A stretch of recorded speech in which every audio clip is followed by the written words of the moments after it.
Assalamualaikum, apa khabar semua? Sihat? Saya harap kita semua dalam lindungan Yang Maha Kuasa. Bertemu kita dalam Sejenak Minda Naib Chancellor Siri 2. Sejenak Minda kali ini akan menampilkan tema yang berkaitan dengan alumni tersohor dan teras dalam kebitaraan ilmu. Buat pengetahuan semua, pelajar kita akan mulai masuk ke kampus pada 17 Mac ini. Persiapan yang rapi telah kita lakukan berlandaskan kepada SOP oleh Kementerian Pengajian Tinggi. UKM kekal komited di dalam memastikan kemasukan pelajar ke kampus berjalan dengan lancar dan teratur. Pelbagai penyelidikan dan perkongsian ilmu telah dijalankan dalam memahami COVID-19 secara amnya.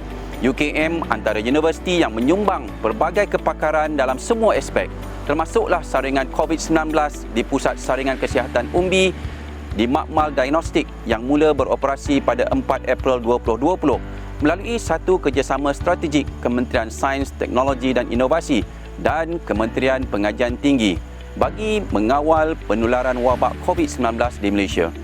Selain daripada itu, pelbagai penyelidikan dan buku dihasilkan dalam memahami penularan COVID-19 terbitan penerbit UKM seperti impak COVID-19 terhadap insan dan COVID-19 dan Islam.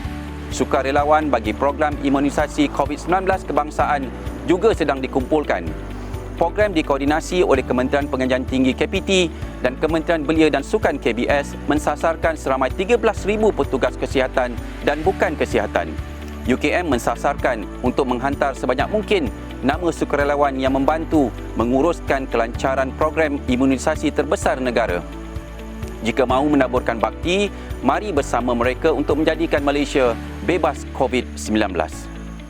Dengan izin, now let's talk about our alumni. After 50 years, we have achieved many success story from our alumni. Sejak dari zaman penubuhannya, UKM telah berjaya melahirkan seramai 219,218 alumni. Mereka semua adalah aset universiti dan negara tercinta.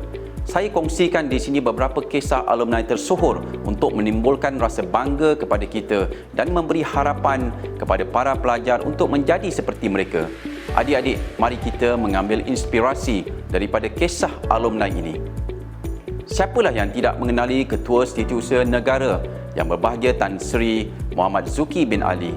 Tahukah anda beliau adalah alumni UKM pada tahun 1986 dari Fakulti Ekonomi. Tan Sri telah berkhidmat di beberapa kementerian sebelum ini seperti Kementerian Pendidikan, Kementerian Pembangunan Luar Bandar, Kementerian Dalam Negeri dan Kementerian Sumber Asli dan Alam Sekitar.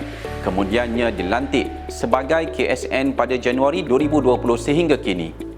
Setiap hari kita menunggu kemunculan beliau di kaca TV. Beliaulah DG kita, iaitu Ketua Pengarah Kesihatan Malaysia yang berbahagia Tan Sri Dr. Nur Hisham Abdullah. Tan Sri merupakan alumni kita yang berjaya memperolehi ijazah Sarjana Muda Doktor Perubatan pada tahun 1988 dan Sarjana Surgery, iaitu Surgery Am pada tahun 1994 dari Fakulti Perubatan. Tan Sri telah dinobatkan sebagai 3 doktor terbaik dunia mengendalikan wabak COVID-19 oleh China Global TV Network dan menerima anugerah alumni tersohor daripada Fakulti Perubatan UKM pada tahun 2020. Demikianlah beberapa contoh alumni tersohor kita yang membanggakan nama universiti dan juga Malaysia. Semestinya ramai lagi alumni tersohor kita yang menempa kegemilangan di persada negara atau antarabangsa. UKM adalah universiti watan kita yang akan sentiasa memacu kejayaan.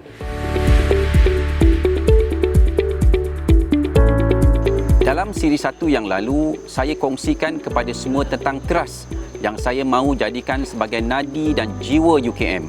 Trust dengan izin will be significant to all of us in contributing to society and the world. Setiap satu bakat di dalam warga UKM mesti diketengahkan dan elemen etika diserap supaya kita dapat memperkasakan mutu perkhidmatan kita. Semestinya mutu perkhidmatan yang berkualiti memerlukan kita bertindak secara tangkas, bersandarkan kepada jiwa sebenar UKM. Teras harus meliputi aspek akademik, penyelidikan dan inovasi. Hal ehwal pelajar, keuangan dan alumni juga tabir urus. Saya mahu teras memayungi semua. Saya mahukan kebitaraan setiap satunya diangkat tanpa pengecualian dengan pernyataan masing-masing yang menggambarkan kepentingan peranan masing-masing. Kita harus menggembling tenaga bersama. Nantikan 100 hari Naib Chancellor untuk saya kupas dengan lebih mendalam. Bagi memastikan teras akan dapat dijayakan, insya-Allah saya kongsikan beberapa inisiatif semasa UKM. Yang pertama, pelancaran Road to UKM Entrepreneur. Dalam dunia digital kini, perniagaan bukan lagi sesuatu yang mustahil untuk dilakukan.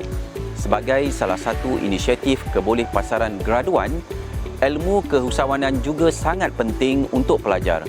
Pelan Tindakan Keusahawanan Institusi Pendidikan Tinggi 2021-2025 dan Panduan Pendidikan Keusahawanan Bersepadu IPT atau MOHE Guide to Entrepreneurship Integrated Education telah dilancarkan oleh Kementerian Pengajian Tinggi pada 19 Februari 2021.